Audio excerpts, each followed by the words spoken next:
12 men's feet on Thursday? Do you remember? Jesus Christ. And the Pope here, making like he is Jesus Christ, washing 12 men's feet, takes the role of Jesus Christ. This is sick, brothers and sisters. Absolutely sick. He goes into the holy place. He decimates the candles. He decimates the showbread. And then he goes to the altar. And guess what he does to the altar? You want to have a look? Look at this graphic and you'll see what I mean. He changes the altar into, or it takes the incense and manipulates it for his own use. Do you know that in Buddhist ceremonies and in pagan ceremonies, do you know that in shamanic ceremonies and in voodoo ceremonies, like I come from Africa, you've got the witch doctors. Have you noticed that there's always smoke involved?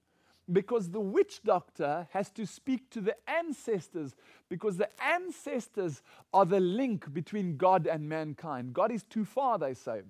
So the ancestors are the mediator and between man and God. And they speak to them through certain rituals of dancing, and there's always smoke involved.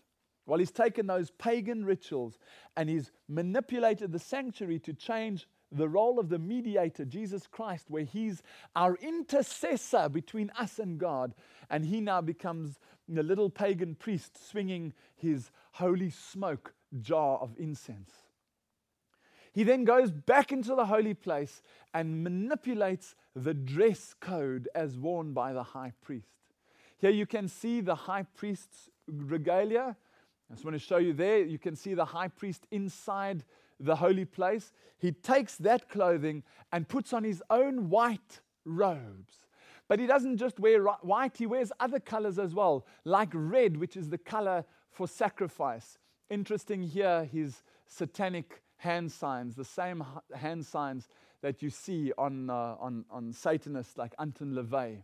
He also uses the richest materials, the priestly robes of Aaron. He doesn't have the colors of the priestly robes, but he manipulates them into what he sees fit. And interestingly, throughout the ages, with these hats of Dagon and the other regalia, the high priests of sun worship have always had the most wonderful robes in the world. Can you believe it? He moves from the holy place into the most holy place. What do you think he does in the most holy place? Well, before he gets to the most holy place, he does one more thing that connects the most holy to the holy to the most holy. Between the holy and the most holy, there's a veil. And on that veil, the veil was made of 3 specific colors. We'll get to that in the next lecture. On that veil were woven in gold cherubs, powerful, powerful angels that were depicted. And if you read the traditional Jewish books, you can even see hints towards that. There were 3 angels on the veil. We don't know if that's true or not, but it certainly looks like there were 3 angels, which links to the 3 angels' messages, the warning for mankind to get into the ark, to get into the safe place of keeping before the flood comes, before judgment comes, which is the most holy place. So here at the veil, the papacy takes those cherubs, those mighty cherubs, both on the veil and in the most holy. You see the graphic here? Both out on the veil, on that veil over there, and inside, on top of the Ark of the Covenant, you had the 2 angels, the 2 cherubs. He changes those angels into some pathetic little Cupid. This is a marble and a carving from the Vatican. You can see these stupid little angels with their funny little keys, carrying the papacy's triple tiara for him. Here you can even see some of the tourists standing next to these fat little cherubs with their stupid little wings, right there in the Vatican. Brothers and sisters, please understand that when the Bible speaks about angels, it speaks about powerful male-type individuals.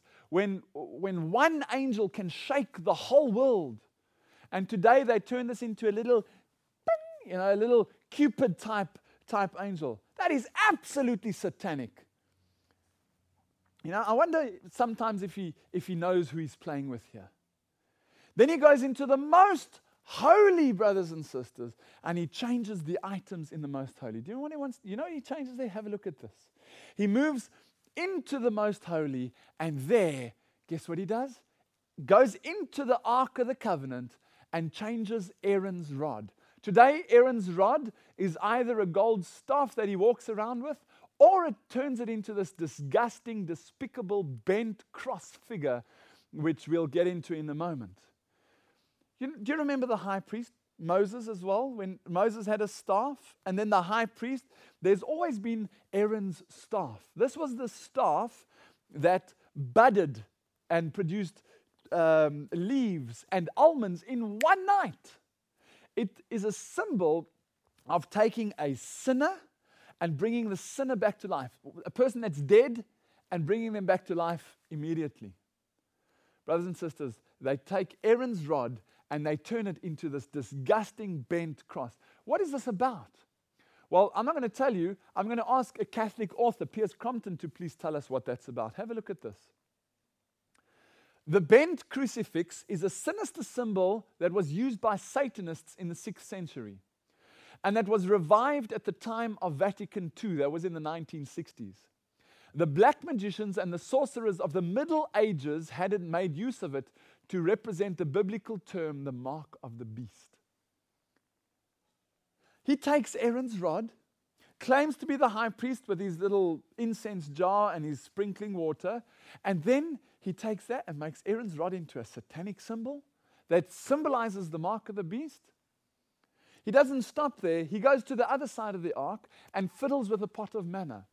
Now, the pot of manna, let's just first get into an idea what the pot of manna symbolizes. Like the Aaron's rod symbolizes the sinner coming to life, the pot of manna symbolizes God's ability to provide for mankind in the time of need.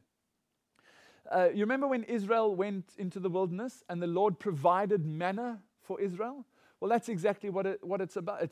And even Elijah, when he was in the wilderness, the Lord brought, with the ravens, it brought him food. So the pot of manna symbolizes food, but also symbolizes clean food and the Lord's ability to provide for God's people when they need it most.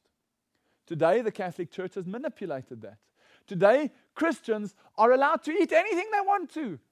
You know that if you go and read in the Bibles, and I'm asking you now to take that King James again and the NIV or any of the new Bibles, put them next to each other, go and read what it says in Mark 7 verse 19. And I'll tell you what it says because you can go home and check whether it's actually there or not.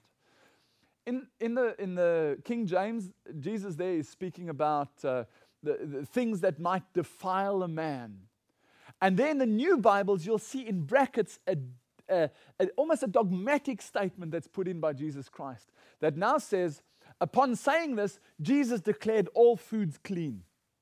So now, and linking that with Peter's vision where the sheet came down from heaven, and Peter said, "No, Lord, I will never eat I have never eaten anything common or unclean." And the Lord says, "Do not call anything I have called common or unclean. Do not, don't reject it." They take that and link the two together and now put their own doctrine together of you can eat what you want. Brothers and sisters, just understanding the sanctuary where Jesus says, don't think I've come to destroy the law and the prophets. I haven't come to change anything. I've just come to fulfill the same system to become the high priest and the lamb. So the base constructs of things that existed in the Old Testament still exist in the New Testament and today. And this idea of I can eat anything comes from Satan, not from God. I tell you why. Read a little bit further. When you're reading in Acts 9 where he has the vision, read on a little bit into Acts 10. And you'll see that when Peter goes to visit Cornelius, he says, you know how I'm not allowed to be interfacing with you because you Gentiles are seen as unclean. And then he says, but